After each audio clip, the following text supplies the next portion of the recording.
Hello subscribers. अरे आज कुठून उगवली ही?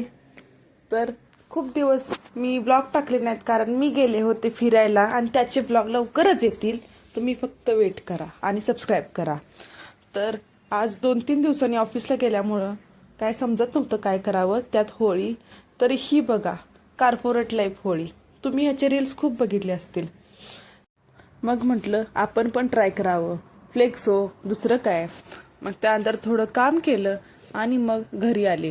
तर आज कॉलनीमध्ये पण होळीची तयारी जोरात चालू होती. अशी होळी बनवून ठेवली होती. मग संध्याकाळी होळीची पूजा वगैरे होती. मग आम्ही पण तिथे गेलो होतो, मी आणि माझे रूममेट्स. मग होळीची पूजा बघायला मग असं मस्त पुरणपोळी वगैरे होती. आमचा डोळा त्या पुरणपोळी होता की हा काश आम्हाला भेटेल पुरणपोळी खाली गेल्यावर. या आशेनंच आम्ही खाली गेलेलो, कोणतरी देईल. पण सगळं पाणी आशेवर, आम्हाला कोणीच पुरणपोळी दिली नाहीत. मग पूजा वगैरे पाहिली आणि मग उद्याची तयारी चालू झाली की उद्या इथे होळी होणार होती, म्हणजेच कलर होळी. आमच्याकडे ना कोल्हापूरला वगैरे ती रंगपंचमी दिवशी ती रंग होळी खेळली जाते. आणि ते सिटीत वगैरे पुणे वगैरे किंवा दुसऱ्या सिटीत ना अशी रंगपंचमी ना ह्या दिवशी होळीच्या दुसऱ्या दिवशी म्हणजेच धुलीवंदनाच्या दुसऱ्या दिवशी खेळली जाते.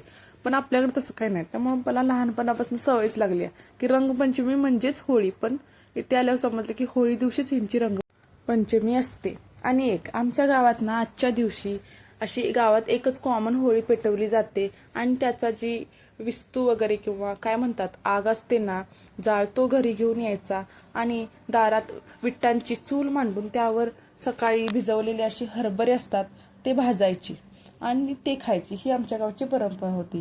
त्यानंतर मी पण होळीला नमस्कार करून घेतला. आणि एक तुम्हाला विश करायचं राहूनच गेलं ना, तर तुम्हाला होळीच्या आणि धुलीवंदनाच्या खूप खूप शुभेच्छा.